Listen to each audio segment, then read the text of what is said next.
L'information au bout des doigts avec le Nord Info, l'Éveil et Info Laurentide. Au micro, Mathieu Lauca. La rentrée 2021 est particulière. Pourquoi? Parce qu'on retourne à nos activités dites normales. Quand je parle de normal, oui, il y a le travail. Il y en a plusieurs qui retournent au travail en présentiel. Il y a des villes qui ont commencé, fédérales, provinciales, etc. Mais nos activités de loisirs, notre divertissement, c'est sans contredit ce qui a le plus écopé. Bon, il y a les restaurants aussi qui ont connu un moment difficile, mais rien de mieux que d'aller s'asseoir dans un resto puis de prendre une bonne bouffe en bonne compagnie. Même chose pour le volet spectacle, que ce soit culturel ou encore sportif. C'est bien beau regarder le Canadien à télé, tout ça, là, mais pas de monde dans les estrades, c'est pas pareil. C'est bien beau regarder un ancien spectacle de peu importe qui, tourné il y a quelques années, mais c'est pas comme se rendre sur place. Et ici, à Saint-Jérôme, on est chanceux. On a une très belle salle de spectacle. On a des artistes qui aiment débarquer à Saint-Jérôme. Et là, ben, c'est le temps de la rentrée. Et pour parler de tout ça, on retrouve celui qui est le grand Manitou, le directeur général et artistique d'En-Scène, David Laferrière. Monsieur Laferrière, bonjour. Bonjour, merci de me recevoir. Ça a l'air de quoi, votre rentrée, vous? C'est une rentrée qui va être complètement atypique. On est maintenant à une jauge, donc une capacité de salle avec les mesures sanitaires de 500 personnes maximum, donc depuis le 1er août, ce qui veut dire que nous, on va y arriver. Avec la façon dont la salle, le Théâtre est configurée, on va être capable de rentrer 500 personnes. C'est déjà bien. Normalement, on peut rentrer jusqu'à 860 personnes. Mais on disait pour un spectacle 80 %. Est-ce que ça va être rentable pour l'artiste, pour le producteur, etc.? C'est pas rentable pour personne, en fait. Okay. C'est-à-dire que pour l'artiste, lui, il y a un cachet garanti. Donc, le risque dans une opération de spectacle, c'est le diffuseur qui le prend. Parce que sur le cachet garanti, ça, c'est une chose, peu importe la quantité de gens qui vont avoir dans la salle, le cachet, il est garanti pour l'artiste. Puis ensuite, il y a un partage sur les profits en faveur de l'artiste puis du producteur. Mais non, ça ne l'est pas. Puis c'est pour ça, d'ailleurs, qu'il y a un programme qui a été vraiment développé entre le ministère de la Culture, le Conseil des arts et notre milieu, là, donc les rideaux, notre association nationale, pour compenser les diffuseurs pour les billets qu'ils peuvent pas vendre. Donc, c'est un moyen pour nous de continuer à faire des spectacles, à programmer, à payer des cachets, à garder le lien avec notre public, à faire travailler notre monde, puis c'est pas perdre notre chemise à chacun des spectacles. Parce que c'est évident qu'on est dépendant de la vente de billets. Au Théâtre Gilles Vigneault, pour boucler notre année, on est dépendant à 84 %. Ah, c'est 84, vous. Bon, je voyais des salles à 80, donc on n'est pas loin, là. Ça dépend, vraiment, c'est variable d'une salle à l'autre selon la jauge, puis selon les aides gouvernementales aussi, qui sont variables, puis les programmes, la commandite privée, puis le budget d'opération. Donc c'est sûr que pour nous, on est content, on peut reprendre.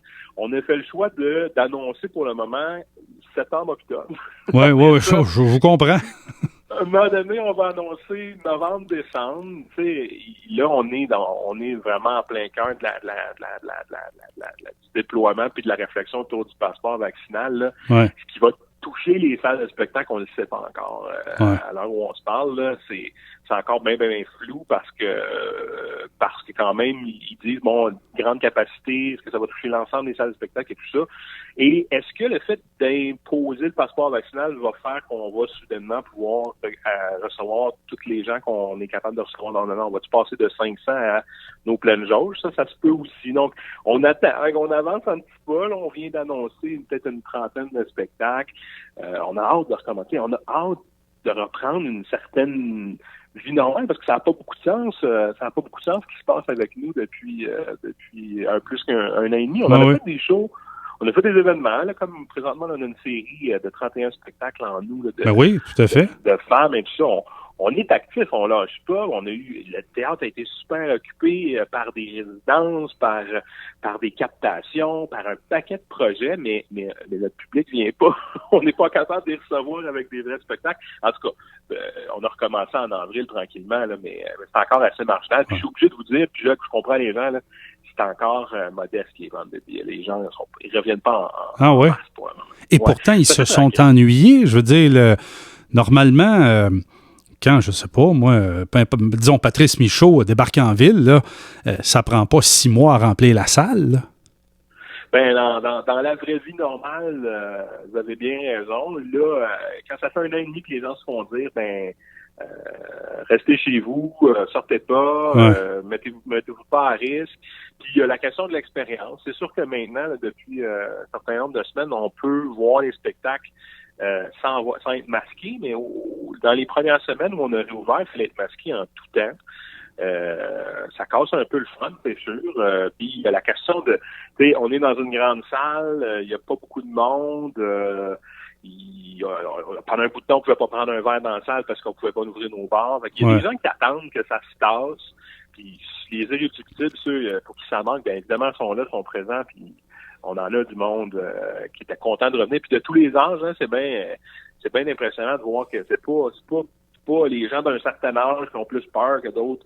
C'est vraiment de tout, mais non, je suis encore bien modeste parce que, bon, l'habitude, c'est peut-être un peu perdu. Les gens attendent peut-être un peu qu'on passe au travers du pire. Puis c'est fou comme le variant Delta fait peur à l'heure où on se parle. Ouais. Ah oui, vous le sentez? De la part des artistes ou du public? Ben, c'est une bonne question. Beaucoup de la part du public. Les artistes, ils veulent jouer. Hein. La plupart sont doublement vaccinés. Puis les autres aussi sont pris avec des mesures. Hein. Sur la scène, ils sont soumis aux mêmes mesures de distanciation, aux mêmes bulles. Mais en général, ils sont assez partants. Il y en a quelques-uns qui ont d'une part pas souhaité faire des shows avec des tiers de jauge, des moitiés de jauge, dans des conditions comme ça, puis d'autres qui ont peur. Mais il y en a pas beaucoup qui ont osé le dire ou qui se sont positionnés comme tels. Mais il y en a qui donnent pas de show parce qu'ils ont la chienne. Ouais, je comprends. Est-ce que vous avez connaissance d'artistes qui, entre guillemets, ont décroché? J'écoutais récemment une entrevue avec Michel Côté, qui a joué dans Brou, puis qui a joué dans un paquet de films, etc., entre autres là, Omerta, la série, plus le film. Lui, il est rendu à 71, 72 ans, je me rappelle plus trop, là, puis il disait, moi, ça me tente plus de travailler. Tu sais, c'est comme si la pandémie, il avait décroché le dernier fil qui restait après tout son attrait et tout ça. Est-ce que vous en connaissez des artistes qui ont dit non, moi, on tire la plug. Vous l'aviez réservé pour avril 2020, puis là, non, merci, je prends ma retraite. Ça me vient pas d'emblée, mais il va en avoir. Puis il y en a sûrement. On a beaucoup entendu parler de gens qui étaient dans des disciplines déjà bien difficiles, en danse, en théâtre de création, en conte, en jeune public, qui ont carrément fait. Moi, c'est terminé. Mais des artistes établis qui avaient des projets de tournée, moi, je pense qu'il va en avoir. Je pense qu'il va aussi avoir, tu sais, il y a tout le phénomène qu'on dit de l'entonnoir, là, parce qu'on a reporté beaucoup de spectacles, il y a beaucoup de tournées complètes qui ont été reportées. Puis là, le milieu dit, ben là, un moment donné, qui va écoper? Est-ce que c'est la relève qui va écoper? Parce que les diffuseurs, il y a tant de journées dans une semaine, puis il y a tant de spectacles qu'on peut présenter. Fait que oui, peut-être que la relève va écoper dans certains cas, mais moi, là, j'ai l'impression qu'il y a des artistes établis qui étaient peut-être dans un petit bout de déclin de carrière qui eux aussi vont écoper. Dans toutes les disciplines, en humour, en chanson, ça va peut-être être un coup fatal, puis ça, on va le voir dans les prochains mois. Un kick-out, comme on dit en anglais. Ouais, parce qu'il y a toujours c'est ça, hein, c'est Robert Charlebois, il y a toujours des plus fous pour faire danser les bougalous, là. Ouais. Après 1 an et demi comme ça, je pense que les jeunes, tout le monde a continué à créer, puis à sortir des albums, préparer des spectacles, plus tous ceux qui en avaient déjà retraite. Ça va être quelque chose dans les prochaines années. Mais moi, je pense que ça va contribuer à une certaine renaissance, les arts vivants, les gens ont envie de venir dans des lieux comme le nôtre, puis communier avec un artiste. Puis c'est quelque chose qu'on prend pour acquis, qu'on a toujours pris pour acquis, comme tous les autres loisirs qu'on a depuis. Mais quand on est privé de ça, c'est tout un choc. Je pense que ça va reprendre assez furieusement à partir de la période des fêtes. Là. Moi, c'est pas de boule de cristal, mais c'est mon feeling. On est en compagnie de David Laferrière, il est directeur général et artistique dans Scène. Est-ce que c'est plus facile mettre sur scène un artiste solo que, par exemple, Casse-Noisette? Tu sais, je dis Casse-Noisette, mais tu sais, une grosse troupe où les théâtres, parfois Duceppe faisait des tournées, etc. Est-ce que c'est plus facile, Richard Séguin avec sa guitare que, disons, Harmonium à l'époque, là? Ben, dans le contexte actuel, oui, c'est certain. En même temps, il y a beaucoup de monde qui n'ont pas travaillé dans la dernière année et demie. Puis, curieusement, il y a beaucoup de spectacles. Il y a comme une volonté des artistes de se retrouver en gang, puis de faire travailler leurs musiciens puis leurs collaborateurs. Donc, je pense à la série 31 femmes, 31 spectacles qu'on fait au mois d'août. On voulait des toutes petites formules pour garder ça simple le plus possible, et pour nos techniciens, et pour la logistique, et pour les coûts de tout ça, pour pouvoir donner des bons cachets aux artistes principaux. Ouais. Mais honnêtement, 2 fois sur 3, je me faisais dire, hey, écoute, on aimerait ça débarquer à 4, à 5, on aimerait ça full band, tu sais. Puis, on s'organise, puis on le fait du moment qu'on respecte les mesures sanitaires. Est-ce que dans la prochaine année, il va y avoir moins de spectacles à grand déploiement? Je pense que oui. Je pense que au niveau des coûts aussi, tout le monde va être un peu plus prudent. Mais il va en avoir. Il va en avoir quand même des grosses productions. Dès le mois de novembre-décembre, chez nous, à Gilles-Vignon, on reçoit un gros show du TNM au mois de novembre, jusqu'à preuve du contraire. Mm-hmm. un gros show de Michel-Marc Bouchard, un gros show de théâtre, la grosse affaire, 2 journées de montage et tout ça. C'est encore possible, c'est encore viable, puis mais on en a peut-être sans doute pour encore une couple de mois à ce que ça soit un petit peu plus compliqué, puis même il y a des producteurs qui font comme ben moi j'attends. Là, pour me parler de Richard Seguin aurait probablement fait 50-60 dates partout dans le Québec pendant toute la pandémie s'il avait été seul avec sa guitare. Mais lui, son show qui est prêt, là, qui était prêt un mois avant le début de la pandémie, là, ben, c'est un show full band. Ah, OK. Non, ça sonne pas pareil. Là, c'est ce show-là que je veux faire. Tu sais, fait que, un moment donné, il a pris une décision, puis on devait le faire, je veux pas dire de folie, mais je pense qu'on devait le faire normalement en octobre, là 2021. Ouais. Mais ça fait déjà plus qu'1 an, là, donc au plus fort de la crise au printemps dernier, où il a dit, Seguin et son équipe ont dit non, nous, ça va être 22-23 et plus. Donc, nous, on le reçoit quelque part en octobre ou novembre 2022. Là. Ça fait longtemps qu'on sait ça, mais donc lui, c'est un hiatus de 2 ans et demi dans ce qui était prévu. Ouais. Il aurait peut-être... Michel Rivard a fait ça. Lui. Il a fait le tour du Québec avec sa guitare. Ben, c'était un show solo, mais bon, quand même. Oui, il a raconté sa vie familiale, etc., là, avec ses parents. Oui. Il était un peu partout. Moi, je viens d'Abitibi, j'ai de la famille qui ont vu des shows pratiquement toute l'année. Ils ont dit, ben, nous autres, on a été fermés complètement X nombre de semaines. Le reste du temps, la salle de spectacle, on a reçu du monde toute l'année. C'est spécial parce que nous, en tout cas, dans eux autres, ils ont été en jaune longtemps, là. Ah oui. Puis même, il y avait aucun cas. Puis je pensais à Côte-Nord ou même il y a des bouts de temps au Saguenay, il n'y avait pas de cas. Ça a continué. Ici, on a complètement arrêté. On a eu le temps de faire un show en fin septembre, puis on n'a pas repris avant le 1er avril. Ouais. C'est un méchant trou pour bien les artistes. Puis ça, c'est tout autour de la périphérie de Montréal, c'est sûr. Parlez-moi du personnel un peu. Je suis allé dans un resto de Saint-Jérôme un peu plus tôt cette semaine, puis la serveuse qui fait des 60-70 heures par semaine m'expliquait que le propriétaire était dans la cuisine parce qu'il n'y avait pas de chef. Est-ce qu'on va retrouver David Laferrière au guichet, comme placier, en train de mettre des spots? Je sais pas, moi, être le follow spot. Dans le fond, êtes-vous obligé de travailler différemment parce que vous manquez peut-être de personnel? On est vraiment très, très, très, très, très chanceux ici au Théâtre Gilles-Vignon. Franchement, on n'a pas cet enjeu-là. C'est vrai que cet été, parce qu'on a beaucoup d'activités, c'est pas toujours évident avec les vacances et tout ça, mais on n'a pas ce problème-là. On a fait le pari, nous, au début de la crise, de dire, ben tous nos permanents, on les maintient. On vous garantit votre salaire. On savait vraiment pas que ça durerait 1 an et demi, mais le temps qu'on réalise, il y avait déjà un programme mis en place par le gouvernement. Donc ça a permis une rétention. Ce qui est complètement fou, c'est qu'on vient d'embaucher 2 nouvelles personnes à temps plein dans notre équipe. On n'a pas eu de la misère à recruter. On est super contents. Puis après ça, dans le service au spectacle, c'est-à-dire les ouvreurs, le bar. Oui, tout à fait. Là, les emplois temporaires, là, où 10-15 heures, 20 heures semaine. Mais on n'a pas ce problème-là non plus. Les gens sont... On a fait le tour de nos équipes. Tout le monde est vacciné 2 fois, tout le monde est prêt à recevoir du public, à se mettre de l'avant. Donc, on est vraiment choyés. Ceci dit, je n'hésiterai pas une seconde à aller au bar ou à aller pousser un coffre de fil sur la scène s'il faut. Je l'ai déjà fait. Justement pour un show de Richard Séguin. Ah ouais? Oui, dans ce temps-là, je travaillais à la salle de spectacle de Latsus. C'était une super belle petite salle.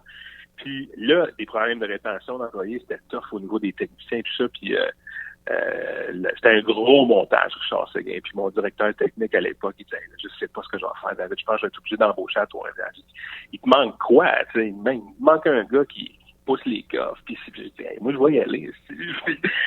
Ça reste un beau souvenir. Puis c'est important que tout le monde fasse son bout de chemin. Mais je vous dirais là, qu'une des choses les plus précieuses qu'on a ici, là, c'est vraiment le staff. Puis je le dis, pas pour faire mon fin finaux, c'est des gens dédiés qui vont se mettre les mains dans toutes les pâtes possibles. Tout le monde se soutient. Puis pendant la pandémie, ça a été extraordinaire de voir à quel point tout le monde était derrière le théâtre. Puis notre mission qui était comme un peu tout croche parce qu'on pouvait pas présenter du spectacle en bonne et due forme. Mais nous, on est super chanceux. Par rapport, je pense effectivement au restaurant, puis il y a plein de commerces de détail, c'est épouvantable, là, je dirais. Puis ça va être difficile encore longtemps pour eux autres. Hey, je veux dire, quand on parle du Saint-Hubert à Saint-Sauveur qui ferme le mardi, là, c'est pas rien, là. Je veux dire, on n'a jamais vu ça. Vous avez parlé de votre personnel. Vous avez une bonne entente avec votre personnel. Avez-vous, je dirais pas obligé, mais tu sais, fortement suggéré tout le monde à se faire vacciner 2 fois pour éviter les problèmes à un moment donné? Hey, on n'a pas eu à le faire. Je voyais ça venir. Puis bien avant, la question du passeport vaccinal qui devenait... maintenant, on comprend que le gouvernement, puis il fait bien, là, il applique la loi de la CNSST, puis on peut pas forcer les employés à le faire. Ouais. Il va cohabiter des gens non vaccinés qui vont contrôler des gens non vaccinés pour pas qu'ils rentrent dans leur salle un peu partout dans le Québec, là. Donc, nous, on le voyait venir depuis un petit bout de temps, puis on a fait le tour. On n'aura pas ce problème-là au théâtre. Puis encore une fois, je remercie l'au-delà de ne pas avoir cet enjeu-là. Tout le monde va l'être 2 doses pour notre reprise à l'automne.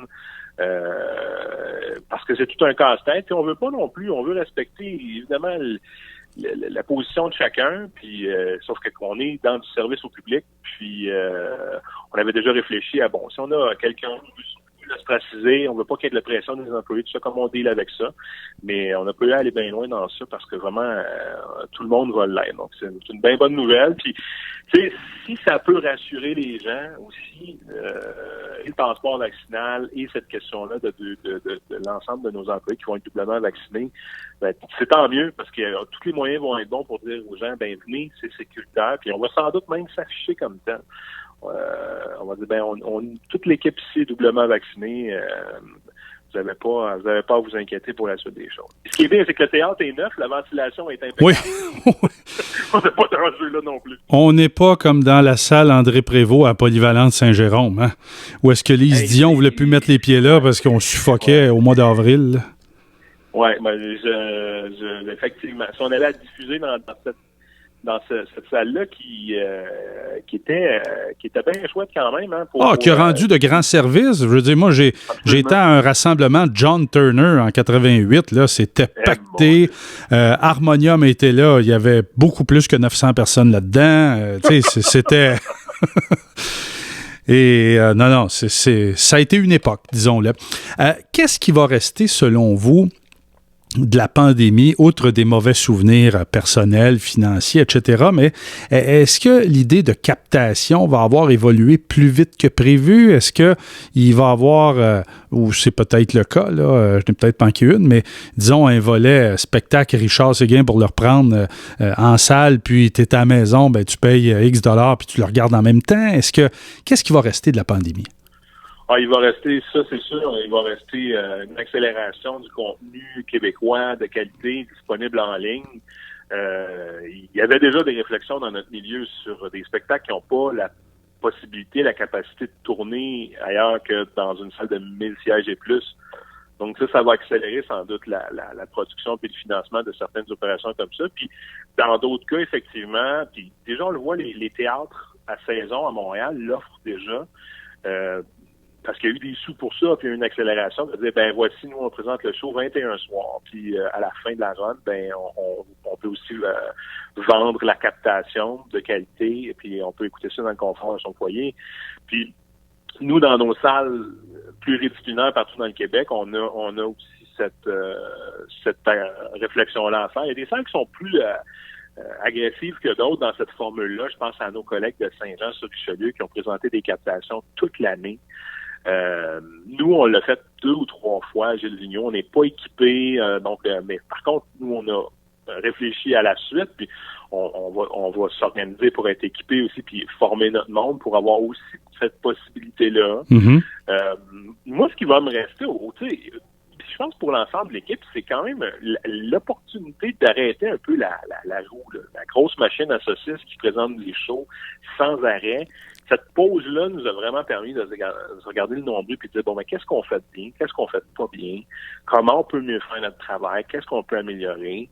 Comment on va reprendre quand tout va reprendre, comment on va reprendre pour être plus efficace, avoir un meilleur lien avec notre public, comment diversifier nos programmations. Ça a été un temps d'arrêt difficile, mais qui nous a vraiment été, je pense, bénéfique pour essayer de faire mieux.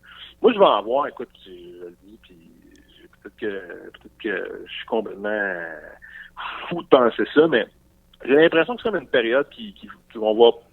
Moi, en tout cas, je vais revenir à ça avec nostalgie. Je vois une certaine tendresse de cette période où on avait à repenser à nos modus operandi à 2-3 jours. Puis, écoute, ça a été incroyable. Ça nous a surtout démontré à quel point tu as des grosses machines, pas très agiles. On met trop de spectacles en vente d'avance. C'est très, très lourd, cette patente-là. Donc, je pense qu'on va peut-être être des structures plus agiles, qui vont réagir plus spontanément, être plus à l'écoute des artistes, du public. Mais la structure est ainsi faite, elle s'est créée et a gonflé au cours des dernières années. Une nouvelle salle de spectacle à une place, ben là, on rentre dans le réseau, puis là, de La Rochelière à relancer un spectacle, on le garoche partout, puis c'est la tournée, là. C'était une roue qui tournait vite en bébite, là. Ouais, c'est une grosse... Le spectacle vivant qui circule au Québec, c'est une grosse machine. Puis dans un marché comme le nôtre, ici à Saint-Jérôme, puis dans une salle de notre taille aussi, c'est qu'on gère beaucoup de supplémentaires. On gère beaucoup de... Je sais pas, moi, une Lise Dion, sur son show, elle va passer ici 8-10 fois sur 3 ans. Ouais. Je suis pas en train de vous dire que ça sera plus comme ça, mais tu sais, on a des réflexions sur tout ça. Bon, OK, comment on planifie nos trucs, puis comment on fonctionne, puis oui, c'est devenu très, très, très gros. Est-ce que le monde est capable de suivre? Nous, on est en ascension. Je veux dire, le théâtre vient juste d'ouvrir. On n'a pas encore atteint un plateau de vente. On était à tout près de 100 000 billets.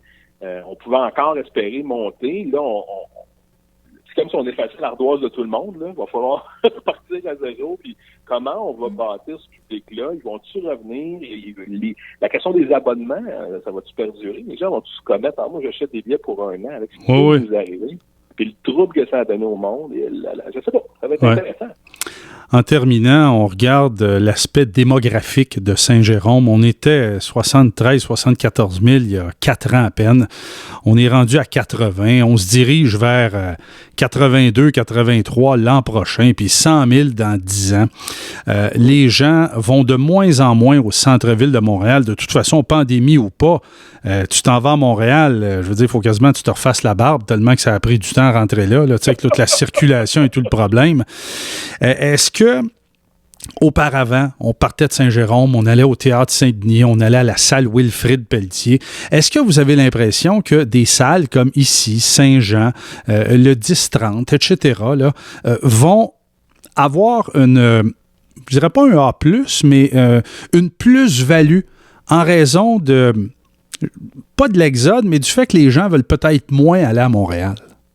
Absolument, puis c'est déjà le cas. On peut déjà démontrer ça, puis il y a beaucoup de nos collègues diffuseurs et des salles sur Montréal qui qui tape du pied puis qui cherche à se positionner aussi. Puis le partenariat du quartier des spectacles avec la place des spectacles à Montréal, mettre beaucoup d'argent puis d'énergie à dire aux gens, venez nous voir, puis on a une offre particulière, ça leur fait mal parce que des infrastructures comme la nôtre ici, avec un énorme stationnement gratuit, puis avec un centre-ville qui se diversifie. On n'a rien envié au Théâtre Saint-Denis, là. Je veux dire, où c'est que tu es stationné 8 rues plus loin, que ça t'a coûté 22 piastres de stationnement. Ça, c'est quand tu n'as pas pogné l'étiquette parce que tu t'es mal stationné.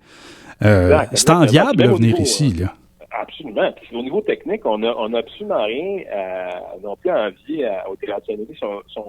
On le garde en exemple. La seule différence, c'est qu'il y a, lui, dans son cas, un 400-500 sièges de plus que nous. Ouais. Mais parce que donc, il y a des opérations de spectacle qui ne peuvent pas se faire chez nous. Je voudrais bien faire demain matin Notre-Dame de Paris. Je suis convaincu qu'on serait capable de l'accueillir d'un point de vue technique, mais au niveau du nombre de sièges, ça fonctionne pas. Les billets seraient 600 $. Ça correspond pas à une réalité de marché qui se peut, mais vous avez absolument raison. Puis je pense que on est sans doute dans le coin, la région, le marché le plus intéressant à voir aller dans les prochaines années. Puis le théâtre est arrivé à point pour ce boom-là. Puis je pense que le centre-ville ici n'a pas fini de se développer. Les projets se multiplient. C'est super intéressant ce qui nous arrive. La capitale de Laurentides, tranquillement, va continuer de se développer. Puis la culture, je pense à nous, mais je pense au musée, je pense à la Société d'histoire, à tout ce qui bouge autour va contribuer à cet essor économique-là, j'en suis convaincu. Merci, M. Laferrière, pour votre temps. C'est très apprécié. Vous avez été très généreux. Je vous souhaite une bonne journée. Merci beaucoup. Au plaisir. David Laferrière, il est directeur général et artistique d'Enseigne.